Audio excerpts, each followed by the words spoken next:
Welcome to a playoff edition of Altitude Advantage. I am your host and team reporter, Elisa Hernandez, bundled up on this winter day. Across the table, we have our lead writer on DenverBroncos.com, Aric DiLalla, and we have our digital media contributor, Susanna Weir, hanging out with us, hyped up for this matchup. You guys are all smiles. Yeah, why not? We're in the playoffs. We're getting ready for a big matchup in Buffalo. You'd be ready to be on the tundra right now. I mean, look, if you stay ready, you don't have to get ready. So I'm bundled up, you know. That's smart. Yeah. I'm doing some training right now where I wear a thin layer so that I get used to the cold. That's my approach. Huh. That's a nice way to go. Suze, are you more bundled up or are you going to thug it out like Aric? I think I'm like somewhere in the middle. Sweater. I don't know. Well, we are very excited to preview this matchup. The number 7 seed, Denver Broncos, against the number 2 seed, the Buffalo Bills, on the road.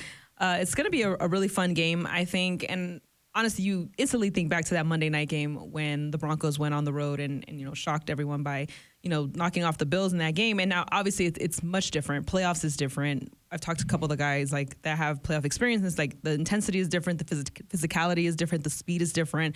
But they're really excited about it. And I think the biggest thing is, like you've mentioned down the pod, Aric, where you said, they don't want to be some cute story of they made it in the playoffs. It's like, no, we want to go in and we want to extend our season another week. Yeah, I think over the course of the next 2 to 3 hours, we're going to talk about how do the Broncos – nobody laughed? Okay. The Broncos – we'll talk about how the Broncos – there you go. Can beat the Bills. Thanks. Can beat the Bills here in Buffalo in the wild card round and get their first playoff win since Super Bowl 50. But I think what you said there is right, is that I think the main overarching point in the locker room when Bo Nix, Cortland Sutton, Pat Surtain, when they talked on the podium this week, put all the schematics aside and how do they beat the Bills? I think the key is that the expectation, the hope, the goal is, like you said, it's not just, hey, we're happy to be here. Cortland Sutton said, hey, there's this notion that we're just excited to be around. That's not the case. They want to go out there. They want to win this game. They want to keep this season going as long as they possibly can. And there is a feeling that, hey, everybody's 0-0 now that you're in the postseason. And granted, the Broncos' path to wherever they want to go would be difficult. You'd have to win 3 straight road games to make it to New Orleans. It certainly isn't. It would not be the easiest road you can take, and yet you've got an opportunity. And This team will not be satisfied just going to Buffalo and going through the motions and coming back to Denver one and done. They want this. They want to prove what they're all about. And I think there is this symmetry to, at the beginning of the year, nobody thought they could make the playoffs. Yeah. And now that they're going into the playoffs, nobody outside of Adam Rank, who we appreciate for his constant support, nobody outside of Adam Rank thinks that they can go to Buffalo and win, right? And so there is this desire and I think an urge and a feeling that they can go prove everybody wrong and win this football game, and anything less than that, they won't be satisfied. Yeah. Suze, what did you kind of get from the guys in the locker room? We talked to them yesterday about going into this matchup. Yeah, I mean, same thing. I feel like they are used to being doubted with the way that this season went, and I feel like they kind of feed off of that. But I liked what Bo said yesterday. Eric's fixing the mic. I think he thinks he's not on camera. I know I'm on camera. I thought it was worth it. Keep talking, sis. I like what Bo said yesterday. This feels like something that, if you just were gonna be yeah, we're happy we made it this far. Nobody expected us to make it this far. Fans are happy we made it this far. We're good. This might be something you look back on and say well, why didn't we take more advantage of the opportunity? And he said, we made it this far. We might as well try to win some games while we're here. And so I like the mindset. I think, all season you've seen them kind of ignore the outside noise. And I think, going into this weekend with a Bills team that we'll get to, but is playing at a really high level, I think that's going to be especially important this weekend. Yeah, and I want to read a quote that Bo had yesterday. He said the advantage of kind of being in this position, he's like, you don't have anything to lose. Nobody's putting that pressure on you. And you had mentioned a quote that he had last week. He's just been dropping bars on us, where he said, don't let anyone depict on who you're going to be. He also had another one that said, pressure is a privilege. I'm just like, okay, Bo, I see you with the knowledge. Too. Yeah, good hype video. Well narrated, I would say. In particular, yes, well narrated. Very good hype especially videos. The second part of it, really nice. Second voice on the first 5 seconds. You don't ever know when it's your year or when it's your opportunity, and it often doesn't happen when you think it's going to happen, right? Like there are plenty of times where teams went into, I obviously grew up watching Peyton Manning and the Colts, right? And like there were plenty of times where they were the 1 seed and they didn't get where they wanted to go. Yeah. And then the year they won it, they had to play in the wild card round. They had to go on the road a couple of times and find a way to win football games. And they end up winning the world championship, right? And you just don't know, even though Bo's a rookie, even though I think the general consensus is that this team is still building, right, despite everything they've accomplished. But you don't know when it's your chance. And so you've got to take advantage. Dan Marino, Hall of Famer, one of the best quarterbacks of all time, made the Super Bowl his second season and then never got back, right? And so you don't know when this is your opportunity to get in. I think that guys like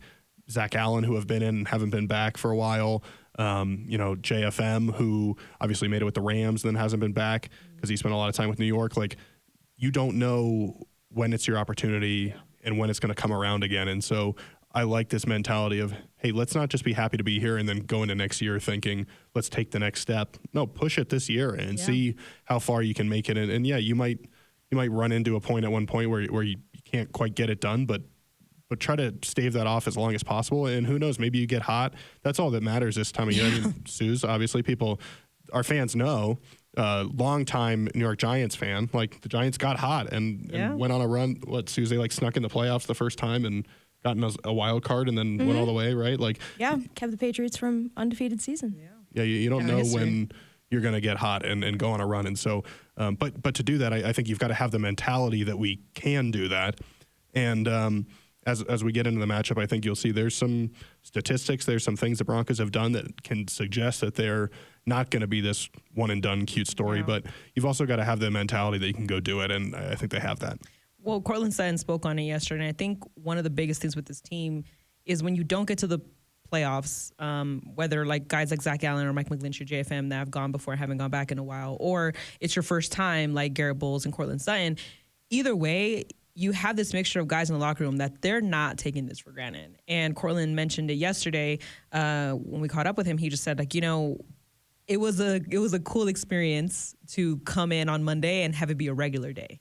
No clearing out of lockers and anything. He's like, I was talking to a couple of my guys around the league, and they were talking about exit interviews, and we're over here looking at this, this upcoming matchup. And he's like, for that experience, he's like, I'm not taking this for granted. I'm soaking it in, but I'm also realizing like this is a privilege to do this that not all 32 teams get to do. Like, this is what you grind all season for. And I think when you have that mentality, I think it serves you well. And I think going on the road is, they've dealt with adversity all year. They've had tough games on the road. And I think having that experience of being like, this is not the first tough game that we're going to play. It's not the last tough game we're going to play. And I think coming off of a game where it was win or go home, now that's the rest of your season. The rest of your season looks like that. The rest of your season is win or go home. So I think that was a good way to do it. I think with that dominant performance against the Chiefs, I think it was just what was needed for this team. Like you said, you can get hot any second. So I know our fans were happy. I know the comments were popping. Yeah, they were, and we'll get to them in 1 second. But I think you're right. The expectations change, right? And that's what one of the things that Bo said was, you don't have to let anybody else decide what you're able to do. And going in the last 3 weeks of the season, I thought to myself, hey, I'll just be happy with getting in. And then, Suze, I think I texted you. I was like, I want to go to Buffalo and win now. Like I'm not going to just be happy now with getting in. Like the expectations change. And so we'll see if the Broncos can reset those expectations yet again and move forward. But you mentioned the YouTube comments, our viewers. Yeah, they're fired up. The people. So we do this for. That's true. It's people. And for serious. Tanya says, so happy to be back in the playoffs regardless of what happens, whether it's playoff experience or a win in Buffalo. Getting there sets us up for years to come. Being from London, nice. Suze? London. Like London? Sure. You ever been to London? Yeah, I have. Oh, nice. Do you like it? Yeah, it's nice. Yeah, well, sure it doesn't. I mean, it just was, it was out of the blue that you asked me. Why didn't you open up the question to Elisa? Going clockwise. Oh. You been to I London? do like London. Okay. Oh, you've been to Elisa, London. do you like London? I do like London. Nice. We all like London. Yeah. I Fun. I had a great time over there when the Broncos went in 2022, defeated the Jacksonville Jaguars. Went to the Churchill War Rooms. Been there. I've never been. Yeah. It's cool. It Kind is of cool. wild. I did see It's changing of the crazy. guards when I was in London. That was cool. I went to a couple pubs. Pubs? Did you have go fish and to chips? the No, did you go to beer. the Harry Potter thing? What? Did you go to the making of Harry Potter? No. I did. I don't know. Okay. Is that at like the Disney World there? No. Universal there? It's like the sets that they used in the movies. Oh. Um, Oh, You but I could have been tour to Edinburgh where it was kind of sad, right? Sure. I didn't go there. Okay, I took a train to Disneyland, Paris. Ooh. Oh. that's where it is, right? Not Yeah, London. Disneyland Paris. Okay. Yeah. And then I took the train through the channel. Isn't that what they call it? But it's not the train. Don't they call it something else? I think it's a train through the channel. Like All right, off the rails. we're See, we're look, dialed into like- to the playoffs. I don't have time to know Well, what's going on. shout out to the Yeah, shout commenter out to from Tanya. London. Watching games isn't always easy, but this year made it all worth it. Let's go Broncos country. Thank you. Formula Salty Thunder. Dang. First beautiful helmet. We have nothing to lose. Okay, that's why punctuation matters, because that was hard for me to read. First beautiful helmet. We have nothing to lose. We have a ton of momentum. 14th on team all-time sack season. Okay, nice. Yes. My helmet was Andrew beautiful. says Bo Nix thinks playoffs are just something that happens after week 18. He doesn't seem surprised at all. I think it's true. He expected this. That's what you want from your franchise quarterback. Winners win. Winners win. Jose Juarez, 3532. Juarez. I feel like I was close. Let's go Broncos. I'm so happy to be here after the 8-year drought, although you got to feel for those, quote, fans, quote, that didn't want to win because we didn't, quote, deserve, end quote, to be in the playoffs for not beating the Chargers or Bengals. Must have been such a gut punch to experience this win for them. I love that comment. That's a good comment, Jose. That's why punctuation matters. That's a good comment. You read that beautifully. Yeah, that was those fans that didn't deserve. They must be upset. I wonder if they'll even watch. Sam Mitchell says, I've been a Broncos fan my whole life, and I'm 49 years old. My daughters are teenagers and Broncos fans their whole lives. It's the best thing watching them get excited about us, a.k.a. the Broncos are going to the playoffs again. I did see a funny TikTok of like a guy who was like a grown man, and he was like so happy to be for the Broncos to be back in the playoffs, and he was like, this is me the last time they were in the playoffs, and he was like 12. Oh. He wasn't actually 12, Well, right? I know, but he was a younger. teenager, and like it was very funny. Aw. So if that was you, good TikTok. I appreciated it. Monica says, I appreciate the road our Broncos went on this year. A lot of good memories compared to the previous years. The fact that the Broncos made it to the dance felt wonderful. Winning is contagious. It brings joy and happiness. If we lose, honestly, I'm looking forward to hanging with y'all and discussing what the future holds. The main part is we have a quarterback, a good ownership group, a good coach, great staff. From upstairs to you guys that cover the squad. Thank you. It's been a fun ride. Me and my family were excited and happy with our progress. It brought us joy and team pride. Crossing my fingers this Sunday. And then we can't read the last part because it's an outdated slogan, but we'll just say it says go Broncos. But Monica, we don't want to talk about that stuff yet. We want to keep going. Keep going. Yeah. Izzy Leone, big credit to Altitude Advantage for keeping us entertained and informed throughout the entire season. Appreciate all the hard work you guys have done. Robert Barlow, we waited a long time for this. It's been a special season. It started when I went to my dad's grave on his birthday playing the Buccaneers and getting the win. Watching the Broncos this year feels like we're part of history. Is Bo Nix this generation's John Elway? I can go on and on. This year is special and it brings tears to my eyes. Yeah, that's cool when it's like a family thing, right? Or that you've got that passed down from generation to generation, and you can enjoy that. Just a few more here. Robert Barlow also wants to know if they sell the helmets. Elisa bought the last one, I think. J. Prez Bronx says, Aric, quote, the QZ cutie DiLalla. Elisa, Broncos merch goddess Hernandez. Thank you. Sue's, quote, no bad news. Forgot her last name. That's okay. That's okay. We'll get there. That's right. I like the name Big Suze. Big. They call her. I missed that one in there. And then D-Ray, this. I don't know if this is a compliment or not. I think it is. Aric is to the Broncos media team what Cortland and Garrett are to the football team. He went through years of disappointment and tried every week to keep the hope going and give the fans reasons to be optimistic. Salute. I think that's a compliment. Thanks, D-Ray. Salute to That you means too. that you've been optimistic and dedicated And loyal. and now you're reaping the benefits. That's true, but we're not satisfied. You're not satisfied. That's a very nice compliment. I like how you end on a compliment to you. Well, it was the last comment, so. Sure it was. Yeah, of course. All right. Sue's had her chance to read the comments, and it was taken away. Yeah, I was going to say, it wasn't my decision. I think I got fired from that, so. You got fired from comment reading? Lord. Well, as we look ahead to this matchup, it's definitely, I've said it multiple times on the podcast, I'm a big fan of the defense, and what the Broncos defense has done this year has really been amazing. I mean, they set the franchise record in sacks with 63. They're going into this matchup against the Bills, who have the least amount of sacks given up, I believe, this season. So they have a really good offensive line, and I think it's going to be a really big challenge for them. But I feel like they're ready for this matchup. I caught up with Jonathan Cooper yesterday, and I asked him, like, how do you control the emotions of the fact that this is your first playoff game, but you also want to kind of keep steady with the mindset you guys had all season by taking it 1 week at a time? And he just mentioned, like, yeah, he's like, I'm excited. I know that Broncos country travels well. I'm excited to see, fans out there. This is a moment that we've all been waiting for, but we do have to stay within ourselves. And we have to make sure that the guys up front, the Zach Allens and Nick Bonitos, like, we continue to do what we've been doing all season and just find a way to adjust to get after Josh Allen. He's like, because once you do that and you kind of take the air out of the stadium a little bit, that's when you can really kind of get going. And Zach Allen, Nick Bonito, and Jonathan Cooper each have 20-plus QB hits. They're one of three guys that have at least 5+ sacks. I believe Nick finished with 13.5 or something like that. Jonathan finished with 10.5, and then Zach Allen had a career high in sacks this year. So, I mean, they've really been rolling, and I think those are just three of the monster line that is, right, on the defensive side. But I think getting to Josh Allen and realizing, like, you have to disrupt him to really kind of give your offense a chance to get going. Yeah, listen, this is going to be a test. Yeah. The biggest test of the season, probably, outside of maybe playing that Ravens offense in Baltimore. And obviously that was a tough challenge. And then they went to play the Chiefs the next week and played much better. But they're going to have to be ready to go. We're going to do the thing where we read stats real quick. But, I mean, this is insane, some of the things that Josh... First tell the people how many pages is... We got 10 pages of research notes. That's how you know you're in the postseason.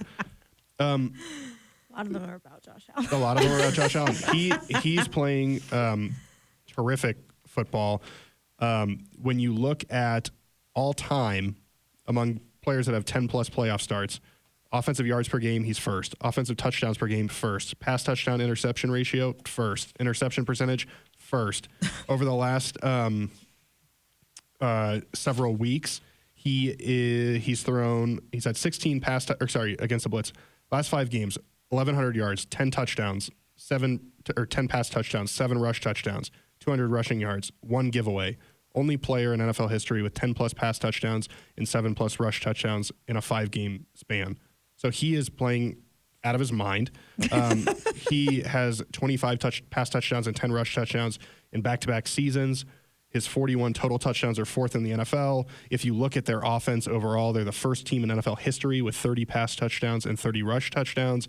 They've given up the fewest sacks, like you mentioned. They have the fewest giveaways with 8. They have the second most games all time behind the 2013 Broncos, actually, with 30-plus points scored. They're really good. And so this is going to be – and the other thing is that they spread the ball around extremely well. If you look at their leading receivers, they are one of the teams that they don't have a 1,000-yard receiver. They're balanced. They're balanced out. Yep, they do. And they I think they have the most guys in the league who have at least 2 touchdowns this season. So they just spread the ball around like crazy. And like you mentioned, I think getting to Josh Allen will be important. Because he's just not used to that this season, like in particular. Like he's just not used to getting hit. Yeah, exactly. And I think the thing about Josh Allen is we're so used to him launching the ball down the field, taking these risks, turning the ball over. You think of last year when the Broncos won in Buffalo, he had a pair of interceptions, one of which was high and went off his receiver's hands. The other one kind of got undercut. He's not making those sorts of mistakes this year, and that's what's partially made him so dangerous. He is throwing the shorter passes at a much higher rate. He's not taking as many deep shots. He's just playing kind of more under control. But I think the key for the Broncos is to find a way to force those turnovers. We'll talk more about it later. But they've got to, like you said, it's strength on strength. The Broncos have the most sacks in franchise history. They don't give up very many sacks, but they've got to find a way to get after him. If you are looking for, you hear all that, and I'm reading these notes, I'm like, okay, this is going to be hard. Yeah. There are some reasons to believe that the Broncos can find success this weekend. One of them is that in his career against Vance Joseph, he's only made 2 starts versus Vance. He's 0-2.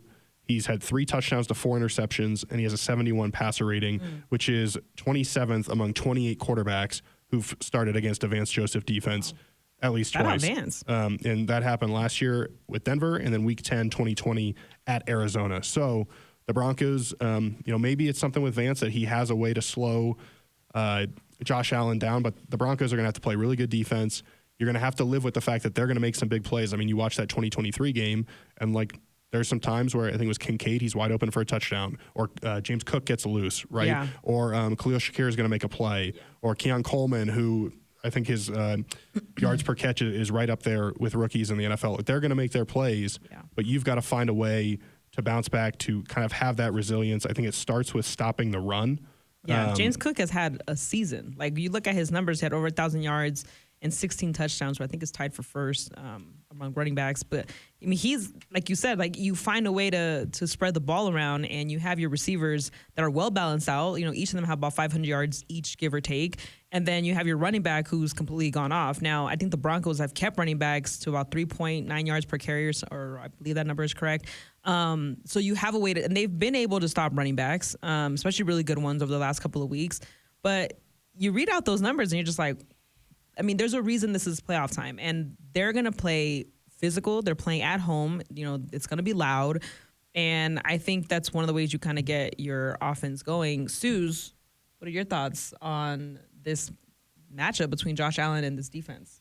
Yeah, I mean, like you guys said, I think there's reason to believe that they can still play up to their standard defensively. But, I mean, I think Josh Allen's just a very smart player. I think much like a lot of the really good quarterbacks that the Broncos have seen this year, he finds a way to make something out of nothing. And, I think that's one of the most dangerous parts about him. I mean, you've seen him in some of these, especially the primetime games I've watched him in this year. There have been some insane plays where it looks like, he might be, they might lose some yards and all of a sudden he's in the end zone catching a pass from the receiver he just threw to. So it's just, he finds a way to make something out of nothing. And so, I think it's going to be key to find a way to stop him, like we've already mentioned. But, I still think there's reason to believe that the defense can play up to the level that they have been and can find a way to do it, but it's definitely going to be a challenge. I mean, he's a dual threat, so that's one thing you just have to take into consideration. There's a balance between Josh Allen's going to do what he does, but you also have to put a cap on when that stops. Yeah, and I think the key is, and we'll talk about later kind of our specific keys to the game, but if you get up early and they have to get away from their game of running the football, feeling like they're kind of playing on their schedule, and they start to, somebody said in the locker room, there's pressure on the Bills more than there is on the Broncos, just in terms of there's a stat here about how good Josh Allen has been without making it to the Super Bowl. And it's starting to get to a historic standpoint where at some point you're expecting him to break through. And if the Broncos go up and they struggle their first couple of possessions, I think we've seen that a couple times this year where it's snowballed a little bit for the Broncos opponents, in New York, when the Jets didn't start getting it going, those last few drives felt a little manic from Aaron Rodgers and the Jets. And so can you, if you're the Broncos, get an early lead, get a couple early 3-and-outs, or get a turnover? To some degree, that's how it was last year in Buffalo too, right? The Bills just kind of struggled to get something going. They went away a little bit from what they wanted to do, and the Broncos found a way to take advantage. We've said all this great stuff about Josh Allen, and deservedly so, but the Broncos defense, I think there's this notion out there that they've played really well against bad teams, quote-unquote bad teams, and that they've struggled against playoff teams. I think that's in part due to the Ravens game, right? I think that's in part due to the second half of the Chargers game. Yeah. But if you look at the numbers, they're right up there. Against playoff teams in 2024, they're second in points per game allowed with 19. They're first in yards per game. They're second in yards per play, first in sacks, first in opposing punt percentage. And so they're playing as well as anybody against playoff teams. This is not just hey, we're doing this against bad teams. And listen, I was talking to somebody about the Bengals game. You gave up 24 points in regulation to Joe Burrow. Jamar Chase, T. Higgins, like that should be enough. Like in the playoffs, you're not often going to hold teams to like 7 points to 10 points. Sure. There's a degree of, hey, can we keep these explosive offenses in the low 20s? And then can our offense, and we'll talk about Bo Nix and the Broncos offense in a second, like they've got to do their part too. But like if you were to say, hey, you're going to go to Buffalo and give up 24 points, if you offered that to me right now, I would probably take that and say, okay, let's see if the offense can do its job, especially because the offense has scored 27 plus in the last 6 or 7 games, and they've cracked 35 times this year. Like you've seen the offense start to click. And so that to me should be enough. So, they have played well against some of these teams. I would say one thing with Josh Allen, and you mentioned him in the run game, whether it's him in the pocket, when the Broncos get to him, they have to finish the play. We saw a couple times in Kansas City where the Broncos hit Patrick Mahomes. It looks like Mahomes is going down, and then he spins free, and like he had that long pass to Samaje Perine that was a critical play in the game, right? I think against Anthony Richardson, when they played the Colts, you saw a couple times where they hit Richardson, he gets free, he makes a play. If Nick Bonito, if Jonathan Cooper, if Jonah Ellis, anybody else on this team, Zach Allen, JFM, Dondre Tillman, if they get a chance to hit Josh Allen, it's Josh Allen, Zach Allen thing, man. That's going to be tough. Oh, it was just like when I said Jonathan Cooper, Jonathan Taylor. I don't recall that. You made fun of me for that. I think you said Anthony. Ooh, Sue's coming after you. I don't remember. Yeah, because then we were like, who's Anthony? Oh, that is true. Yeah, that's right. And then you said you got a lot of Anthonys in your life. Oh, because of Anthony Richardson. I do. My nephew, Antonio Banderas. Continue. But like, if you hit him, you got to take him down. And because the other thing about those plays where you don't get him down, like Sean Payton said Wednesday, sacks are this demoralizing play for the offense. Yeah. If you escape a sack and you launch a ball 30 yards down the field, it gives life to your offense. It's a huge momentum boost. And so I feel like that's one thing where they've got to swarm Josh Allen and they've got to take him down if they hit him. Yeah, well, I think that also plays into you ran down a couple of games, even the Chargers games, right? Like the Chargers game against Justin Herbert, there was a few times that they almost got him, but he managed to kind of hold them off and get a pass off. But I think what happened against the Bengals, I think was also good. Like Zach Allen had a career high in that game in sacks, and he really got after it and really made it tough that's a really good Bengals team. And they, that team went to overtime. They went to overtime against the defending champs. So I think they mentioned it, like we've been in tough games. We've been in playoff atmosphere games because when you go against some of these teams that don't think that you're going to win and then you start to make a run, they're like, oh my God, and like momentum shifts and things like that. That all plays well as you're kind of going into this new part of the season. And it's just an interesting thing, like we had mentioned before, like that 1 week at a time mentality. Like it's something simple that you can just say, but it works really well. And I think with this team not being able to stay like off balance, you look at the fact that it's a lot of first playoff experiences for a lot of this team. And JFM spoke on it yesterday. Susan, I believe you were in that scrum with him where he mentioned the fact that he's played Josh Allen a few times. Yeah. I mean, what do you want me to comment on? He did say, yes, he did in fact say that. Saying like the fact that what he can bring to this team, like with his playoff experience, knowing that you've played against a guy that a lot of the guys haven't seen as much. Yeah, I mean, I think in general, the guys that have had playoff experience have said, like as much as they want to try to help the players that haven't, it's still something like you don't know the speed of it, you don't know the physicality of it until you actually experience it. But I liked what Sean Payton said about it. He was like, there's a little bit of like them being naive that can almost be helpful because it's like you're not intimidated necessarily by it because you're just going into it like any other game. And so, I think for the guys that do have the playoff experience, it's helpful to have that to know what you're walking into. But for the guys that don't have it, it can still be a little bit helpful knowing like we're just going to approach this like we've approached any other game. Yeah, young and hungry can be dangerous. I think that's kind of been the mantra a little bit of what this team has been able to do. And yes, you have the vets making their first playoff start, like the Cortland Suttons and the Garrett Bulls, but it's also Bo Nix's first start. But you wouldn't think it was, given how cool, calm, and collective he is. Yeah, that's right.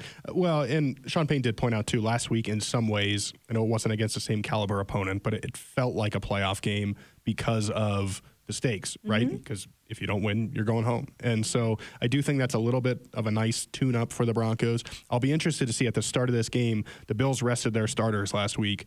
Because the Broncos played everybody, you sometimes see like a little bit of rust from teams that have a bye week. And the Bills kind of had this self-imposed bye week that they gave themselves. Is there an ability for the Broncos, especially offensively, to set the tone and come out playing well?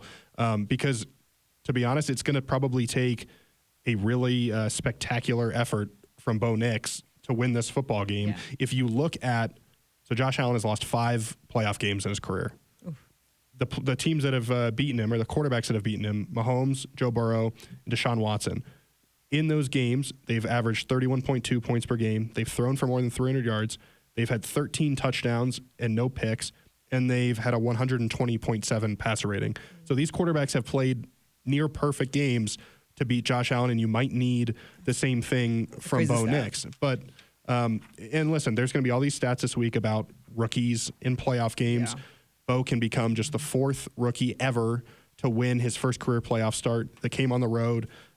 Since 2015, rookie quarterbacks are 0-5 with a 50% completion rating, 4 touchdowns, 7 picks, and a 54.9 passer rating on the road. But I think with Bo, I have reason to believe that it can be different because, and I asked Cortland Sutton, like, why do you believe that Bo can do this? He said, just look at the year. Just look at the season he's had. He's done it again and again. He went on the road in Kansas City. I know it didn't go the Broncos' way, but he threw 2 touchdowns in the first half. He was terrific in that first half and led what should have been a game-winning drive against the defending champions, the undefeated defending champions in Kansas City. Yeah.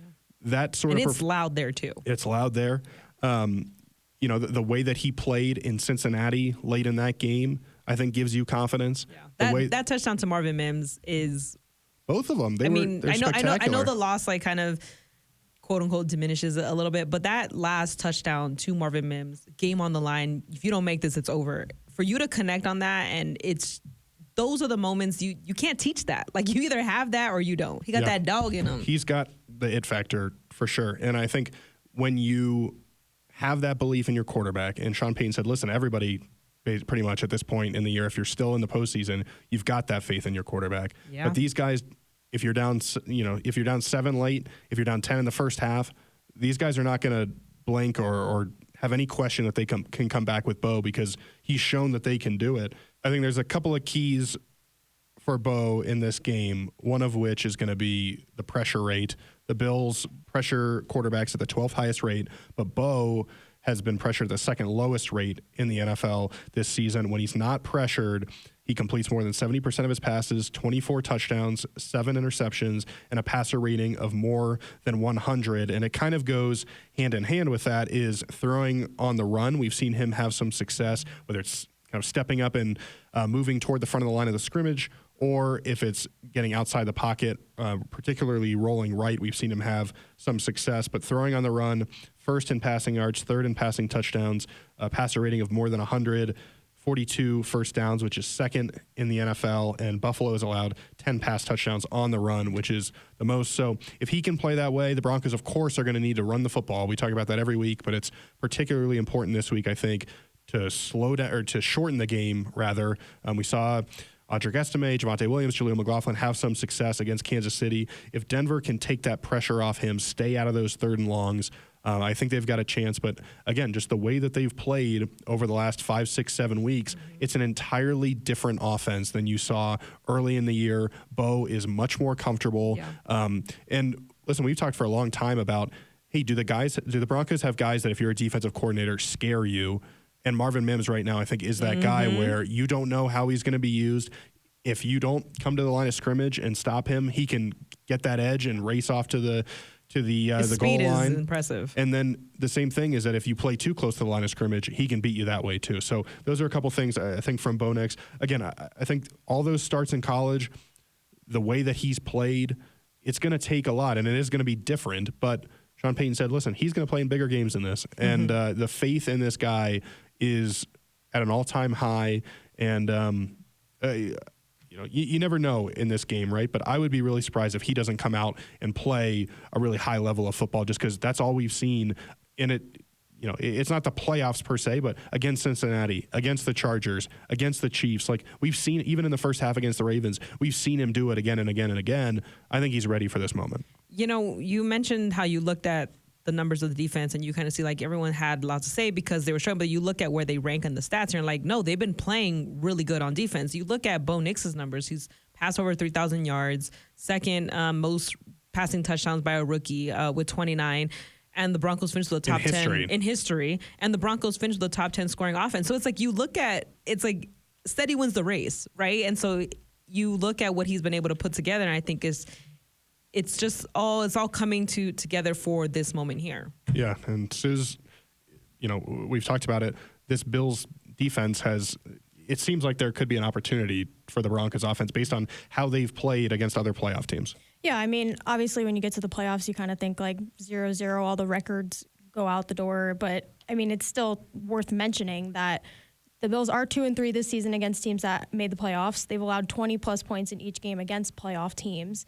They've allowed 33 points per game and compared to 16.9 versus non-playoff teams. So, obviously you think, you don't want to bank on that stat and think like that's the way that they're showing up to the playoffs because, a lot of, as everybody's mentioned, it kind of goes to 0-0 and things reset. But it's still worth mentioning that against some of these teams who are making a playoff push and have had strong performances this season, the defense has, struggled a little bit. So, yeah, they beat Detroit, but they gave up 42 points.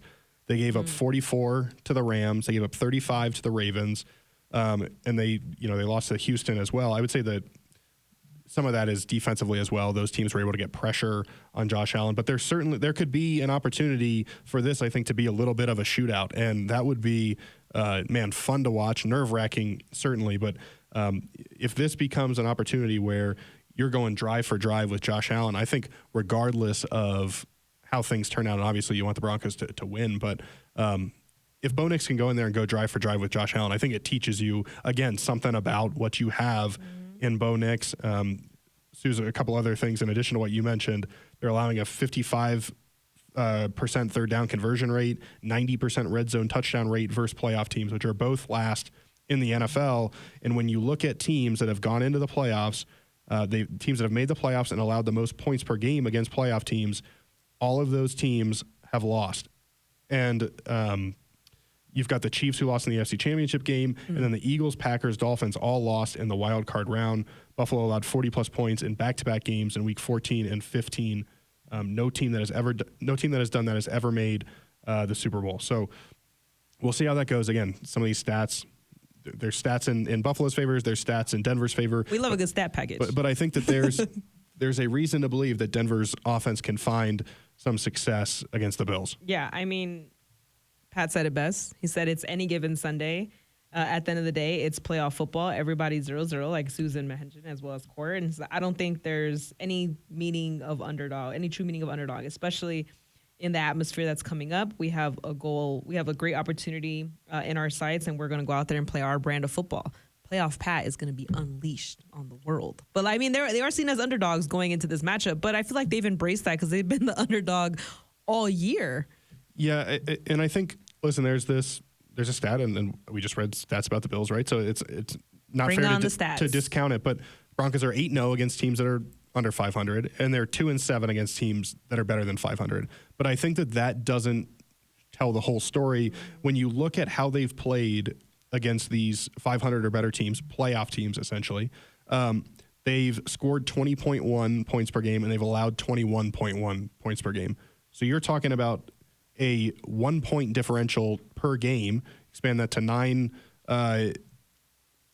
games against teams that are 500. It's a 9-point differential, right? Like you're looking at a team that, despite losses to the Chargers, despite losses to the Bengals, despite losses to the Chiefs, like these have been close games. The only game that really wasn't close was that Ravens game, right? And so the turnover differential is -4. The Broncos are going to have to be good there. That's what helped them last year. Beat the Bills in Buffalo. But this is a team that has gone wire to wire with a lot of these teams that are in the postseason, and they found a way to win. And one of the things Bo Nix said is, like, if we just keep putting ourselves in this position, at some point we're going to get one to go our way. And so it's not if the Broncos were getting blown out by every playoff team they faced, and granted they're 1-5 on the road against playoff teams, but if they were getting blown out, I'd have a lot more concern. Right. But you've seen them go to Cincinnati and push it to overtime and have a chance to win. You've seen them take a double-digit second-half lead against the Chargers. You've seen them set up for a game-winning field goal against the Chiefs. And I could go on and on, but like they've been in this position and they've risen to the occasion. They just haven't had that last play.